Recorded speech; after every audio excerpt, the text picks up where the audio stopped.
good morning, everybody. This is Raina Speaks. Yes, it is. I know. No makeup this morning, just me and my pair of glasses. I hope we had a wonderful night.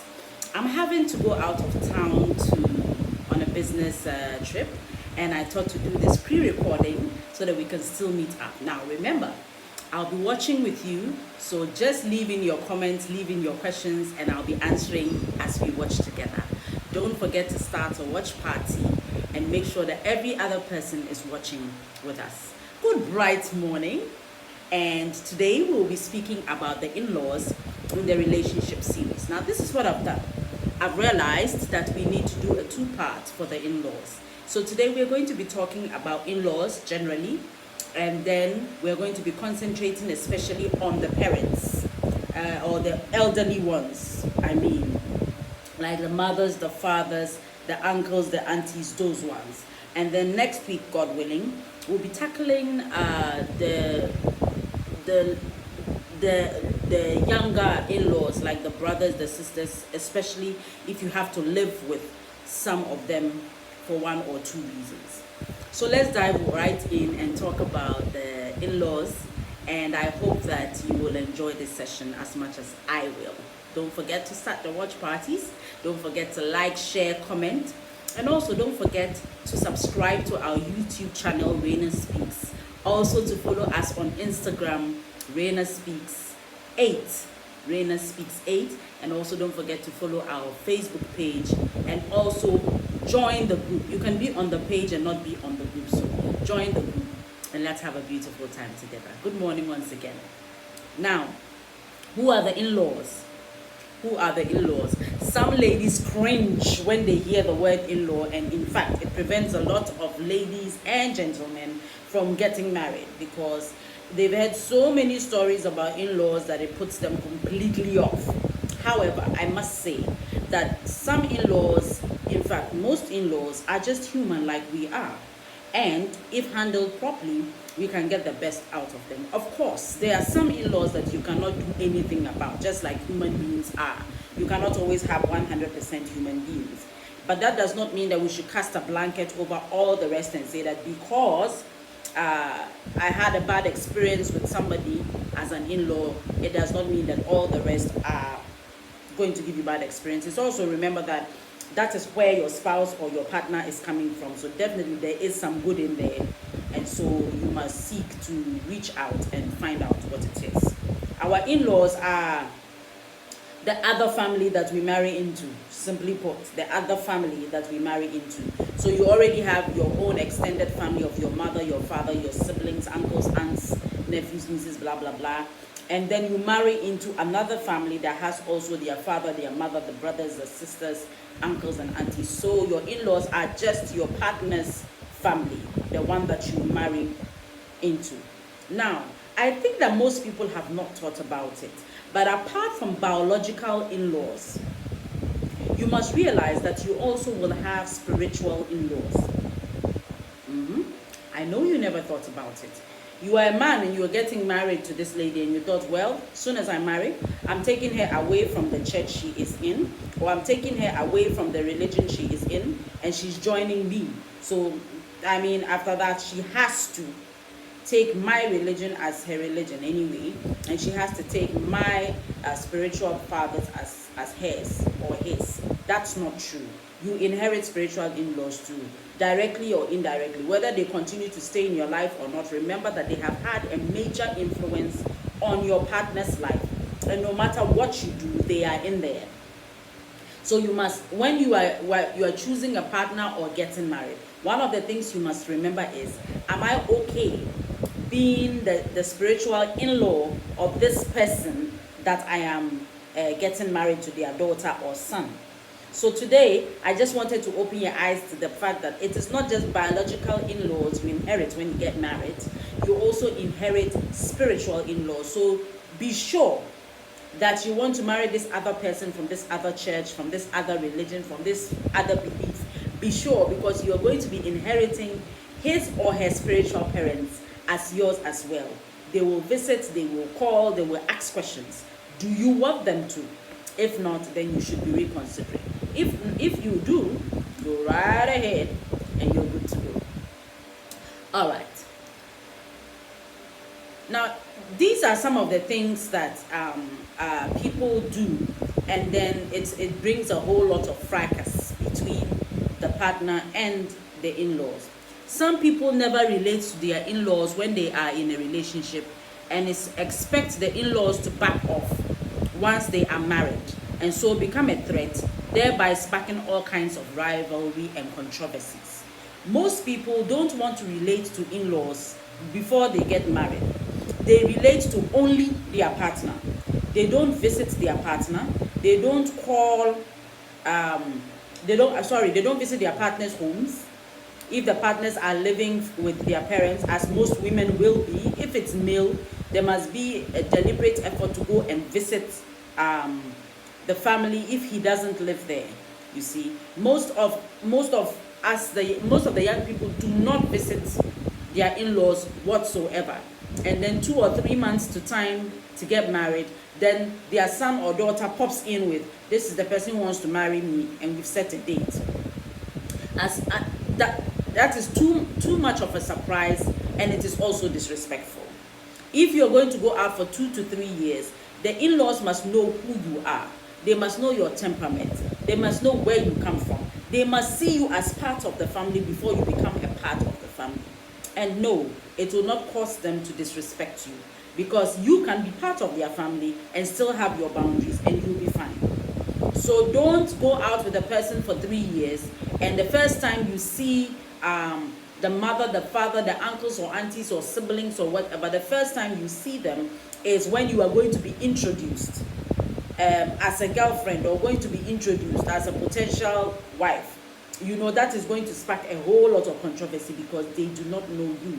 And every parent is protective of their children and will definitely want to know why they don't know you until now. What are you hiding? Why has it taken you so long to come and see us? Why? Are we below you? You get all kinds of questions going on. So when you are friends, or when you initially start the relationship, if a few months into it, you should be able to visit, maybe not as even an official introduction, but just be going there to say hello once a while and all that, you know. No, I don't mean get in the kitchen and become their chef. No, that's not what I'm saying. But they must see you. And when they see you, they become comfortable with you. And so it becomes natural for them to accept you. We've had such beautiful weddings where you don't even know who is the mother of the bride and who is the mother of the groom, because they are so knit, so intertwined, that it is a beautiful thing to watch. Also, the other thing is that people just come into people's lives, and I don't want you talking to your mother. I don't want you talking to your father. Your sibling calls too much. That is the family they came from. Those are the people that have nurtured them for you. So you cannot just walk in and want to cut them off. It is wrong. Yes, like I said, there should be boundaries, but they should not be cut off. They should not be operating by your terms and rules. You can call my wife or my husband only before 7 o'clock. You can call my wife or my husband only for 2 hours. No, that's not yours to do. By the way, you have the person to yourself. Why must there be so many restrictions? Except the in-laws are meddling or are interfering. But if that is not the case, there should be no restrictions on in-laws whatsoever. I don't believe, I'm contrary to the belief that in-laws cannot be nice. I'm contrary. I think they can, depending on how you start and how you continue. Some people blame in-laws, but you will go to find that it is the husband or the wife that is actually cantankerous, and the in-law is just using a defense mechanism to get themselves into the lives of their brother, sister, daughter, son, or whatever it is. All right. Now, the first thing I want to talk about when it comes to your in-laws is that you must treat them like your family. Treat them like your family. And who is family? Family is not just blood, but family is people we love, we cherish. And remember that your family has the same flaws that your partner's family has. Is it a loud grandmother? You probably have a loud aunt. Is it a melancholy father? You probably have a melancholy brother. Is it a meddling, interfering aunt, you probably have one on your side as well. And yet you are able to accommodate those people. So when it comes to your partner's side, don't just be angry and say, they like meddling and all that. You also have that on your side, but you are able to put up with it. So put up with the one from your partner's side as well. And then let them see that you have not come there to break them apart, but you've come to be inculcated with them. You've come to be with them. You've come to love them. And once you treat them like your own family, when they are sick, call and ask about them. When they need something, if you both can and you agree, let them have it. Don't always be complaining, they are getting too much, they are getting too much. Meanwhile, you are comfortable. There's nothing wrong with you. You get what you need, the attention you need, the resources you need, and yet you are still hanging on. You are able to save well, you are putting up a project, and you still have a problem with the other family that nurtured the one you have, getting a bit of the resources they have. That's not treating them like family. That's treating them like total strangers. And if you treat them like total strangers, they will treat you back like a total stranger. So treat them like your family. When they come to your house, give them the best meals. When they say that they are coming to visit, put your place in order like you would if your family said they were coming. All I'm saying is that whenever your partner's family is with you, switch sides. Become their family. Become their family. Let them feel so comfortable that they have no choice but to like you. The second thing is that you must learn to respect them. Learn to respect them. Watch how you talk to your in-laws, no matter who they are and how they are. Respect them. Talk to them with respect. Say please. Say thank you. Say sorry. Say, are you okay? Are you all right? That person may be shouting on top of their voice and they have a look like, this one too is trying to, what's that? But still, respect them. Remember that you are not supposed to pay evil with evil. Respect them. Let them know that you are not going to kowtow, or you are not going to, somebody say kowtow. You are not going to kowtow to them. You are not going to become like them if they are cantankerous. You have your dignity to uphold. You will be surprised that even though our in-laws don't say anything in front of us, when you comport yourself and you respect them, when they go out there, they say, hey, as for this my in-law, she respects me. She respects me. She's Oye Rabba. She's a lady. He's a gentleman. He respects me. They say it out there. They may not say it to your face, but they do respect it when you respect them as well. Yes, it's my hair. I know you're looking at my hair. You want to look closer? It's mine. It's all mine. All right. Now, the second point I would like to be talking about is that sometimes ask for their opinion. Sometimes ask for their opinion. I hear people preach a whole lot of things and say that don't ever take your problems to your in-laws. Why? I don't understand why. We are also fueling, separating, because sometimes the person that you can talk to that will make sense to you is your own parent. It's your own parent. I remember I had a quarrel with my husband and I went to my mother. She looked at me and she said, but what nonsense is that? Why would you ever say anything like that to your husband? You see? Do you understand? And because it was coming from my mother, it was easier to just understand that, okay, she loves me. She loves me. She's always on my side, always supporting me. And here she is saying this and this. So it must be right. And it solved the issue. So this don't talk to them, this talk to, honestly, for me, I am not for that. I would prefer that you don't keep going there every single time. But there are times that when you ask for their opinions, they give very solid, objective opinions because they are more experienced and they are older than us. You need to buy a car, you want to do something for your child. There's no harm in asking your in-law, whether it be your parent or the other parent, especially if they are very spiritual, very responsible, and very objective. You could glean a whole lot of wisdom from them instead of saying that, no, you are the in-law, stay on that side of the house. I'm staying on this side of my house and I do not want any interferences whatsoever. No. Sometimes ask for opinion. I see people planning weddings without the opinions of their mothers, the opinions of their mother-in-laws. They are just planning. Ask for their opinions. Yes, they may not have a high fashion sense, but they can be able to tell you what kind of food to prepare that is within budget and will still be able to serve 200 people, 300 people, 150 people. So sometimes ask for your opinions. When you are confused about, so I have married a woman, what is all this womanness? I'm confused. And you probably don't want to talk to your own father about it. Why not go to the girl's father if he is alive and say, I love your daughter, but I really want to understand her. Say, can you please help me to understand your daughter? Which father will not be happy to know that his son-in-law wants to understand his daughter enough to love her more? You've never thought about it. Think about it. And look at the ladies as well.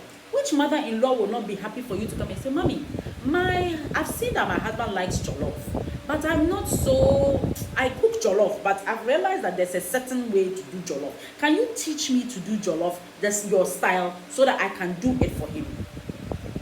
You ask for jollof to be taught to you does not mean that all of a sudden she's in your kitchen cooking and telling you what to do. If she's a very reasonable and objective in-law, it's fine. And you will not know until you have tried. You ask for jollof and she's always wanted to be in your kitchen. Okay, then boundaries will come in and we'll get to that. Don't worry. The next thing I want to talk about is stop trying to break the parent-child bond and don't use threats. People.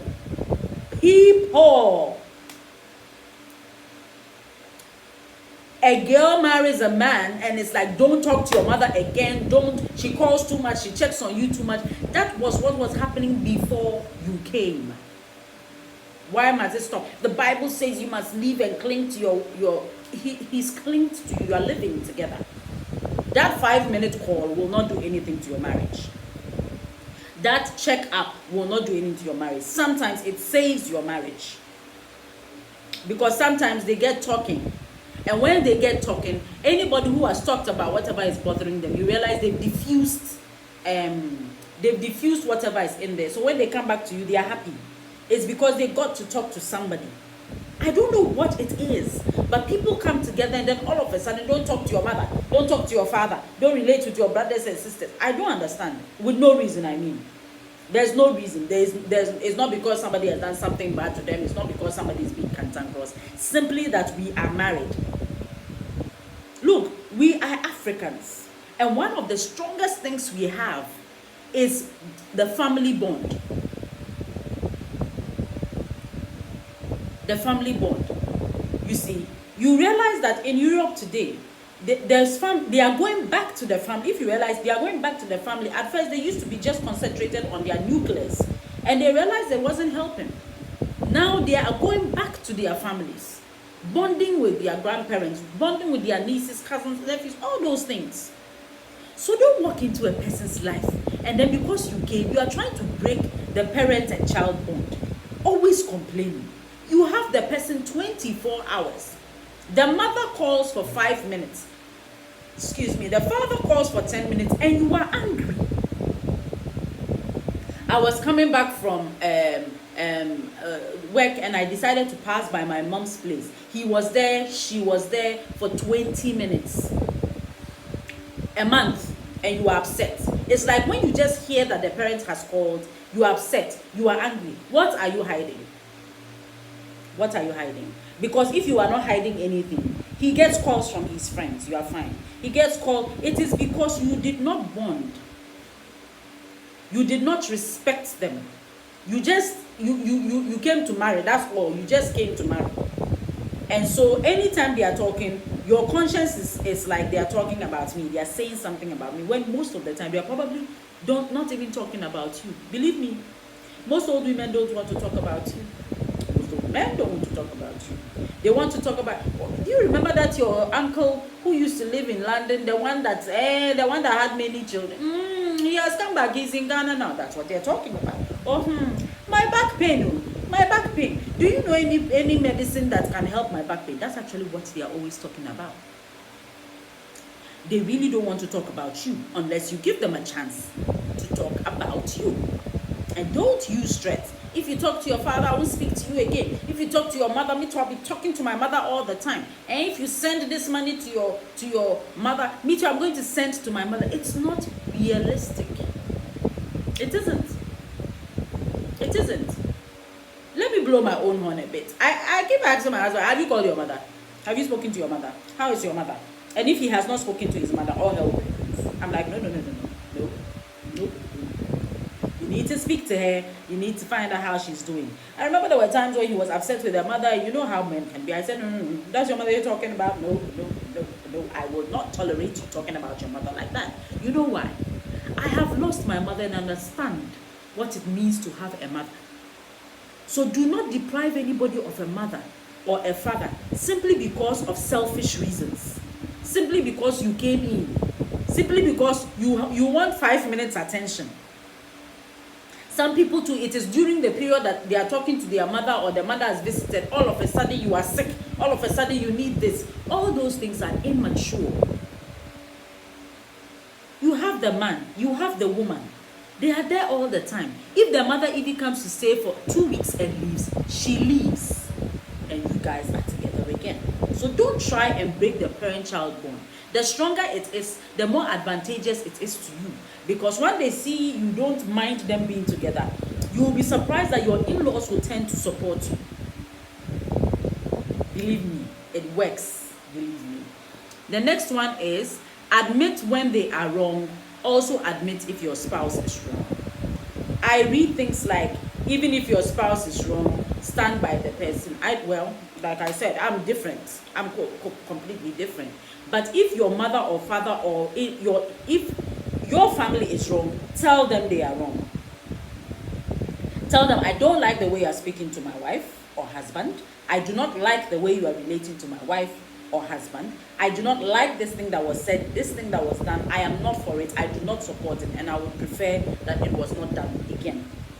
You can do it privately. You don't have to do it in front of your spouse. And when the tables are turned, you must turn and face and do the same thing. Honey, I do not like the way you spoke to my mom.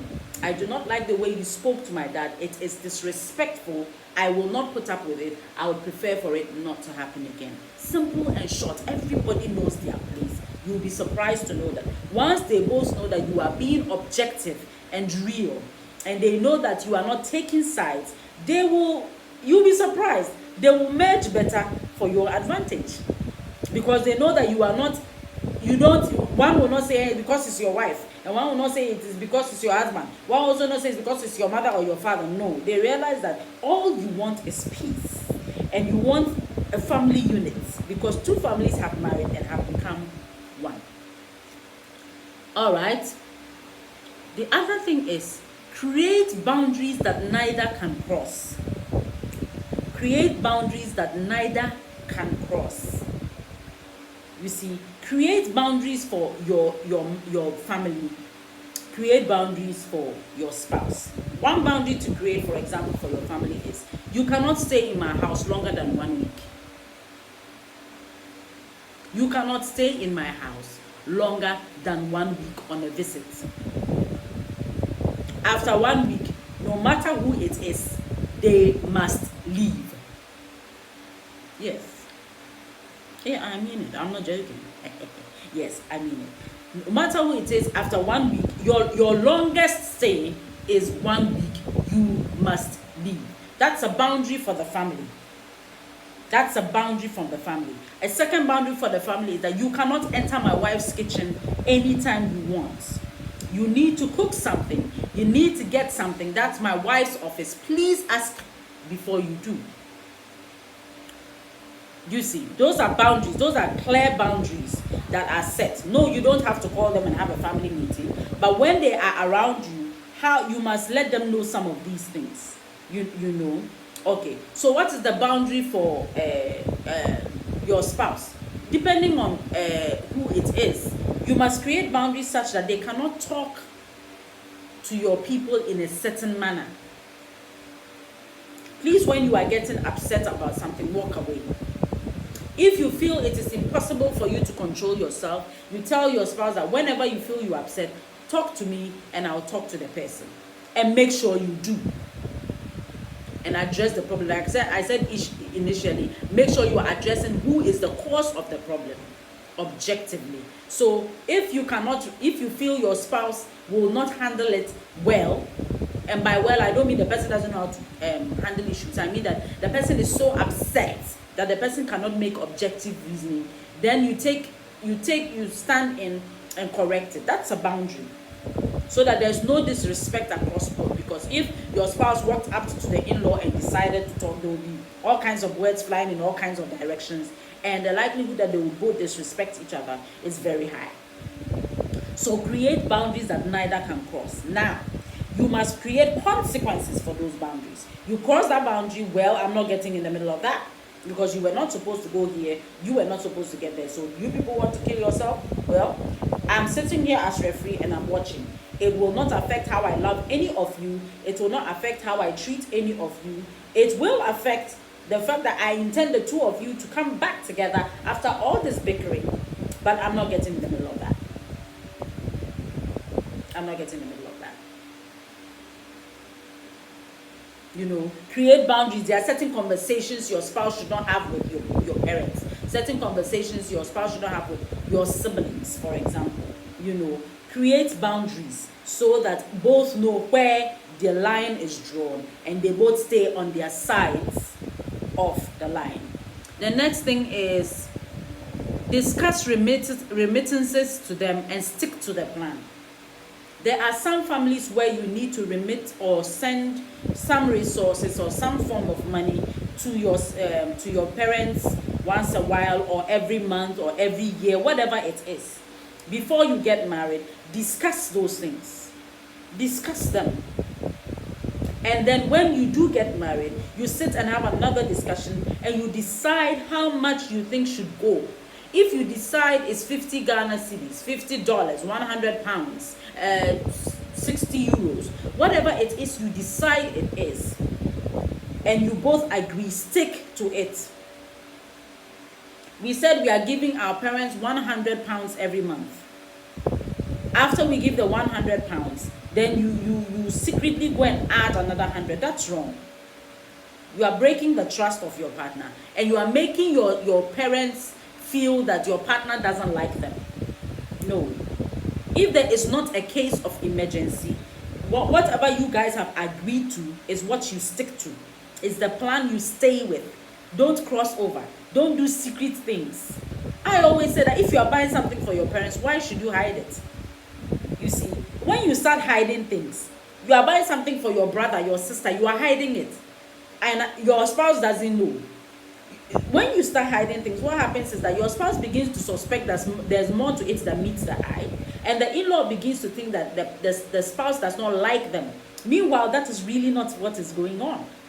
So always make sure that your spouse knows, oh, I bought a pair of new spectacles for my mother. Hairs were down. Oh, okay. Wow. So can she see properly with them now? Oh, yes, she can. Ochale, God bless you. You're a good son. You're a good daughter. Case closed. Matter die. Or I intend to buy it because I'm finding that her glasses now, she squints to be able to look through. Something like that, you know. So discuss everything. Those that are undiscussable, when you do them, come. Is there a word like undiscussable? Undiscussable. Focus. All right. So when you are there are some that you were unable to discuss. When you get home immediately, honey, I had to do this and this and this. So sorry for not being able to tell you, but I had to do it. Blah blah blah. I'm not saying that every week.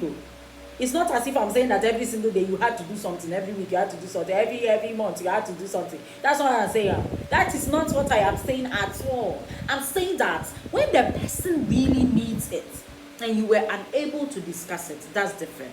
But 95% of the time, make sure you have discussed it with your spouse before you do it. All right. You're going to be yawning in my face, stretching in my face. Don't worry, in the morning I'm quite annoying. All right, now, the next point is, do not let them in on sensitive marital issues. While I said that they can help you with very basic stuff, oh, teach me your love, how can I get to know your daughter better, your son better, those things are basic, you know, but very sensitive issues, how much does your wife earn? So how come, because we are doing this project, we have reached this part, we need money for that? Those are too sensitive. Don't be borrowing money from your in-laws. Don't be borrowing money from your in-laws. Also, don't be secretly we have mommy's boys, daddy's girls, all those things. Don't be secretly collecting, especially the women. Don't be secretly collecting money from your daddy.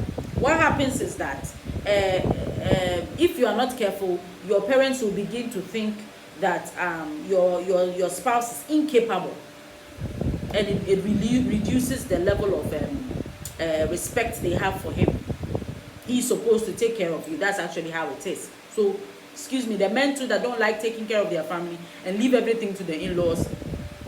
Breaking news: your in-laws don't respect you. If they voluntarily decide to give you money or gifts, as for that one, every parent does it. You just be sitting there, and my mother will bring a bag of rice, and please, oh, somebody came to dash me 3 bags of rice, I can't eat, take one. That's cool. But to deliberately go and be asking, it means the man must also do his work. And then stay away from borrowing money and all that from your in-laws. Also, like I said, don't let them in on sensitive marital issues. Your sex life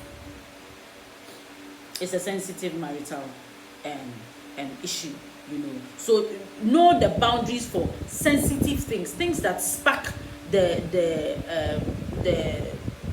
what do I say? Things that spark the in parentheses, for want of a better word, the badness in your spouse, then you go and reveal it. You see, my wife doesn't like bathing. Then you go and tell your parents that my wife, she doesn't like bathing. My wife has a bad temper. You go and say that. I don't know why you're saying that. I'm the one always making sure that we are always on the right track. That's part of the job. You inherited it when you married the person. That's how it is. You knew. That's why we are going through this series. So you see all these things before you marry the person. So don't go saying this and that and this and that and this and that. No. My husband doesn't like giving me money. My husband snores.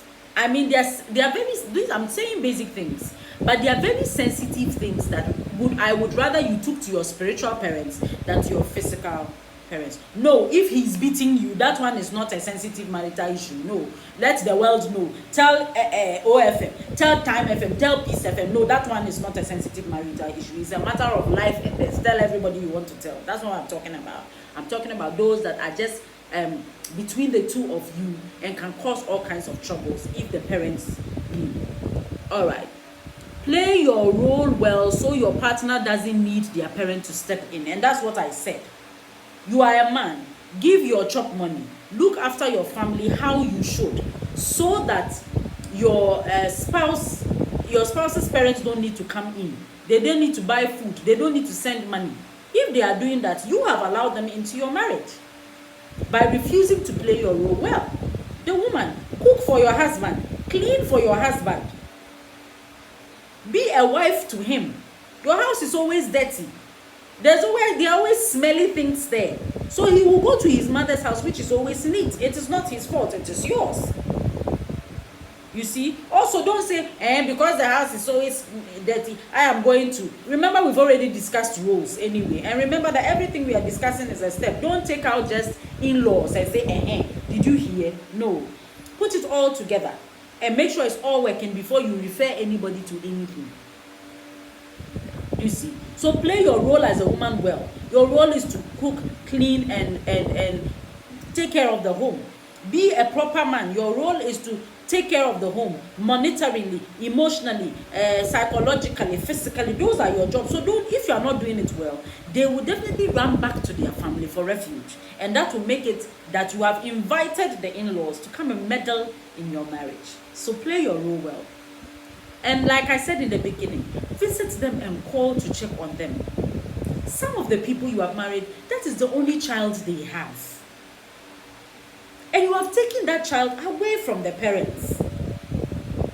That is the only child they have that checks on them, that cares about them. All the rest, they don't care.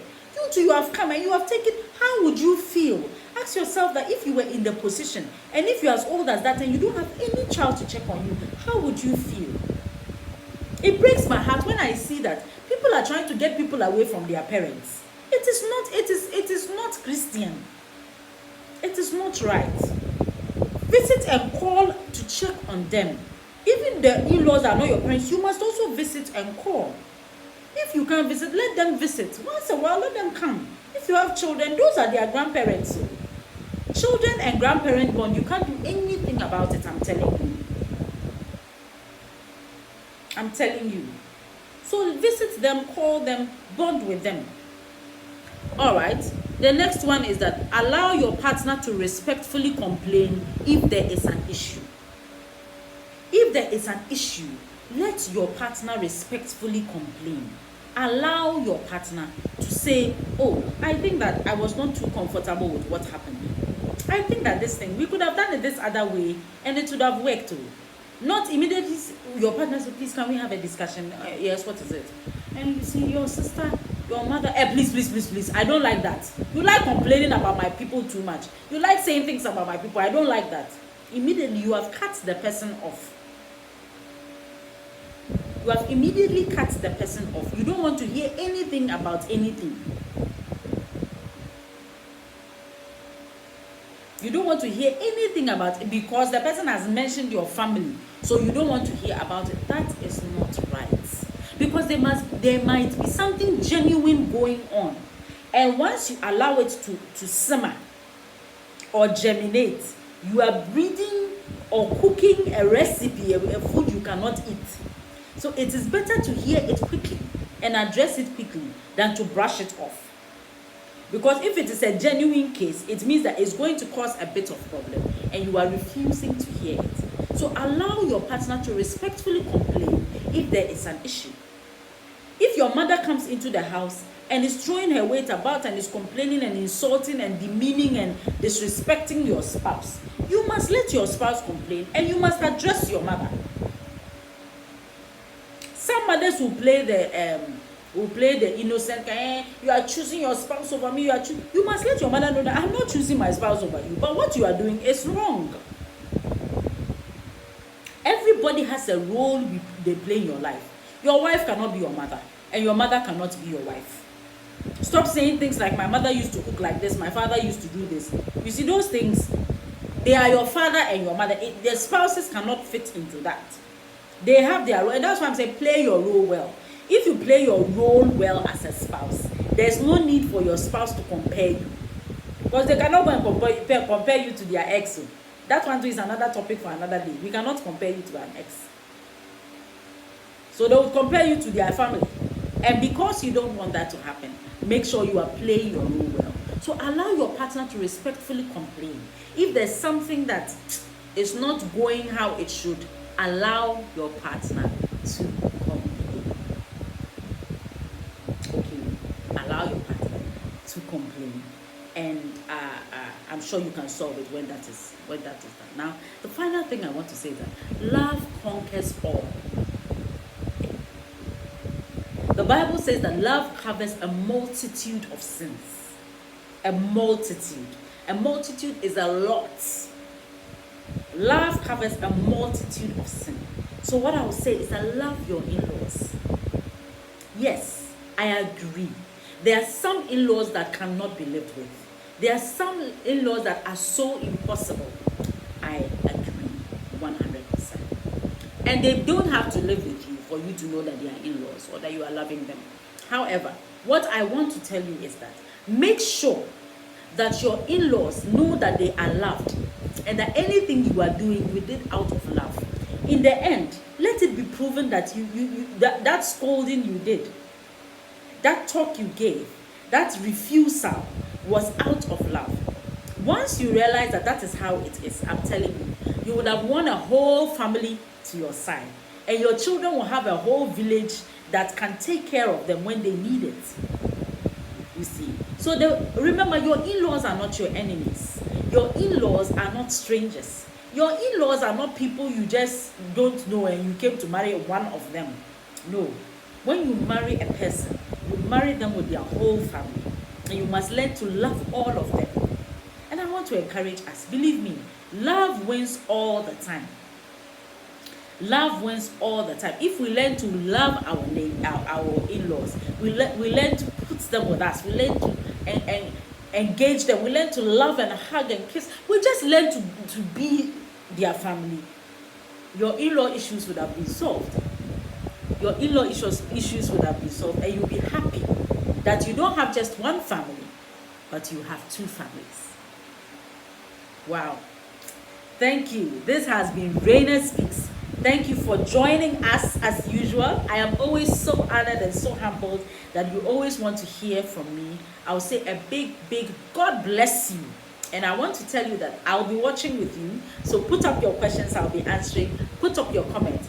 Working Rayma, Potter's Clay. If I didn't mention your name, forgive me. I'm going to be expecting those comments. Mercy Bossy from Kenya. I'm going to be expecting, I think Derek from Denmark, if I'm correct, also as well.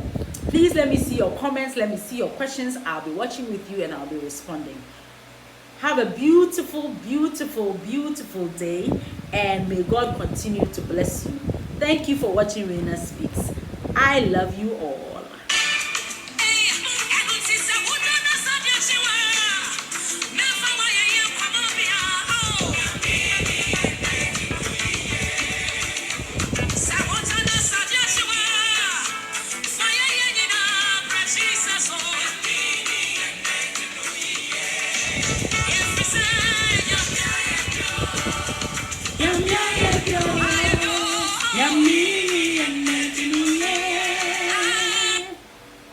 So, see you next week. This has been Rainer Speaks.